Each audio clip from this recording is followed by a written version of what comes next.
వెంకటేశ్వర గారు, వెంకటేశ్వర గారు, మీకు ఇచ్చిన సుధర్ రెడ్డి అవకాశం. గారు, ఫస్ట్ మొదటి మీ పార్టీ యొక్క అభిప్రాయం అమరావతి రాజధానిగా నన్ను ఉండాలా మాట్లాడండి. లేదనేది ఏం మాట్లాడించారు నువ్వు అమరావతి మీద? దానికి ఒక్క మాట గారు నన్ను మాట్లాడండి. ఏం మాట్లాడినాను నేను? ఒక్క మాట నేను ఏం మాట్లాడాను సార్? అమరావతి గురించి చెప్పండి, ఉన్న వాక్యం చెప్పండి. అంటే అమరావతిలో ఉన్నటువంటి రుజువులు చెప్తే మీకు నచ్చట్లేదు. తాజా దైవత్వం అవుతుందంటున్నారు. అమరావతి ఎందుకు మీరు అపోజ్ చేస్తున్నావు చెప్తాను నేను. నేను చెప్తా ఉంటాను. నేను ఒక మాట చెప్పిన తర్వాత మీరు మాట్లాడండి. మధుసూదన్ రెడ్డి గారు, నేను ఒక మాట చెప్పిన తర్వాత మీరు మాట్లాడండి. ఒకటి, ఇన్నేళ్లు చట్టబద్ధత లేదు కాబట్టి అమరావతి రాజధాని 3 రాజధానిలా ఏమిటనేది మీ పార్టీల అభిప్రాయం పక్కన పెడదాం. అమరావతి రాజధాని చట్టబద్ధత చేయాలని మేము కూడా, మా పార్టీకి కూడా సపోర్ట్ చేస్తుంది. ఎందుకంటే ఏ రాజకీయ పార్టీ అధికారంలోకి వచ్చినప్పుడంతా అక్కడ ఉండాలి, ఇక్కడ ఉండాలి, 3 ఉండాలి, 4 ఉండాలి అనేది కరెక్ట్ కాదు అనేది మా పార్టీ అభిప్రాయం. రెండో అంశం, రాజధాని ఎక్కడ ఉండాలి అనేది మా పార్టీ స్పష్టంగా చెప్తూ, వైసీపీ కూడా మీరు రాజధాని పట్ల మీరు పొరపాటు చేశారు, తప్పు చేశారు, మీ తప్పును సరిదిద్దుకోవడానికి మంచి అవకాశం వచ్చింది. మీరు అసెంబ్లీకి వెళ్ళి రాజధాని అమరావతికి సపోర్ట్ చేసి తెలుగుదేశం చేస్తున్నటువంటి తప్పుని మీరు చెప్పండి, మీ పార్టీ అభిప్రాయం చెప్పండి గట్టిగాని మేము పబ్లిక్ గా మీకు అప్పీల్ చేశాము, ప్రకటన ద్వారా అప్పీల్ చేశాము. అటువంటి అవకాశాన్ని మీరు కోల్పోయారు. ఒకటి. రెండు, అసెంబ్లీకి పోకుండా ఈ ప్రభుత్వం చేసే దుర్మార్గాన్ని ఎండగట్టకుండా అసలు సమావేశాలకు పోకుండా మాట్లాడు సరైనది కాదు. మూడు అంశం ఏం చెప్తున్నామంటే, తెలుగుదేశం పార్టీ అమరావతి అక్కడికి పెట్టారు కాబట్టి ఇప్పటికైనా చట్టబద్ధత కల్పించాలని చెప్తున్నాం. ఇప్పుడు ప్రభుత్వం పెట్టినటువంటి బిల్లు కాదు, బిల్లు వేరు, తీర్మానం వేరు.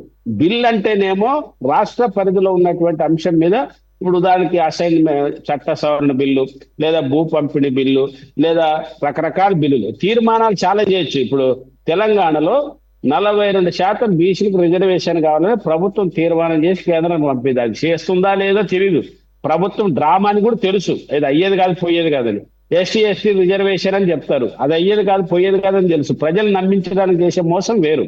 కానీ ఇది ప్రజలు నమ్మించడానికి మోసం అంటామా లేదనేది కేంద్ర ప్రభుత్వం చేయకపోతే కింద వీళ్ళే ఉన్నారు, పైన వాళ్ళే ఉన్నారు.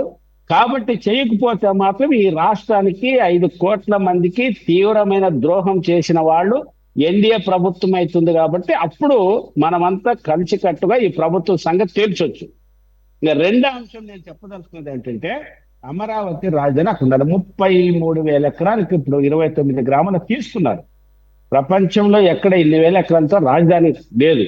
కానీ ఈ 33,000 ఎకరాలే సంపూర్ణంగా డెవలప్ చేయకుండా, ఆ రైతులకే మీరు పరిహారం ఇవ్వకుండా, ఆ రైతులకే సమస్య పరిష్కారం చూపకుండా, మరి రెండో దశ మూడో దశ ల్యాండ్ పూలింగ్ పోవడం అనేది చాలా దుర్మార్గమైంది. దీన్ని మేము తీవ్రంగా వ్యతిరేకిస్తున్నాం. కాబట్టి అక్కడితోనే ఆగి మిగిలినటువంటి కార్పొరేట్ పెట్టుబడిదారులు డెవలప్ చేసుకోవాల్సి వస్తే, రావాల్సి వస్తే వాళ్ళు కొనుక్కుంటారు. నువ్వు కొనుక్కొని బ్రోకర్ గా ఉండి ప్రభుత్వం చేయాల్సిన అవసరం లేదు. ల్యాండ్ పూలింగ్ అంటేనే అది ఒక పెద్ద రైతుల్ని మోసం చేసే స్కీమ్. ఎందుకంటే ముతక సామెత చెప్తారు, శనగలు నువ్వు తీసుకురా, పొట్టు నేను చేస్తాను, 2 కలుపుదాం, ఊతాం, 2 చేసుకుంటామని. ₹1 పెట్టుబడి పెట్టుకోకుండా రైతుల్ని కొంప ముంచేది ల్యాండ్ పూలింగ్ అనేది. ల్యాండ్ అక్విజిషన్కి వీళ్ళు ఎందుకు వెళ్ళట్లేదు? ల్యాండ్ అక్విజిషన్ అంటే డబ్బు చెల్లించాలి. ఏ ప్రభుత్వం దగ్గర డబ్బులు లేదు, ఆ భూమి ఎంత రేటు ఉంటుందో తెలీదు. కాబట్టి ల్యాండ్ పూలింగ్ అనేది రైతులను మోసం చేసే స్కీమ్ ఇది. కాబట్టి ఎక్కడ రైతులు ఇప్పుడున్న రాజధాని భూములు ఇచ్చిన వాళ్ళే ఎంత అవస్థలు పడ్డారు, ఎంత ఇబ్బందులు పడ్డారు, నేటికి వాళ్ళకి సంపూర్ణమైన పరిష్కారం కాలేదు. అందుకోసం మేము ఏం చెప్తున్నాం అంటే, మీరు 33,000 ఎకరాలు ఇచ్చినటువంటి రైతుల్ని కాపాడండి, ఆ భూమిని మీద ఆధారపడినటువంటి వ్యవసాయ కార్మికులు, వృత్తిదారులను కాపాడండి. అప్పుడు 2వ దఫా 3వ దఫా మీరు పోవాల్సిన అవసరం లేదు. దీన్ని ఇక్కడ దాకా ఆపండి అని మా పార్టీ డిమాండ్ చేస్తుంది. కానీ తెలుగుదేశం ఈ విషయం పట్ల మాత్రం మరో తప్పు చేయడానికి పూనుకుంటుంది. ఆ భూసేకరణ 2వ దఫా పోవడమే రామారావు సరిపోవడం. అంతేకాకుండా మంచి ఆఫీసర్, సరే కన్నబాబు గారు ఎట్లుంటాడో ఏమన్నది మీకు అందరూ తెలుసు. ఆయన మంచి ఆఫీసర్ అయితే నాకు గుర్తింపు ఉంది. సిఆర్డీలో అంతో ఇంతో బాగా పనిచేసాడు. ఆయన వచ్చిన తర్వాత సామరస్యంగా ఉంది. కానీ గుత్తేదారులకు తలొగ్గి, కాంట్రాక్టర్కి తలొగ్గి ఆ మంచి ఆఫీసర్ని కూడా మార్చేశారు వీళ్ళు. అందుకోసం దీన్ని మేము తప్పు పడుతున్నాం. మా పార్టీ రాజధాని పట్ల 4 అంశాలు చెప్పింది.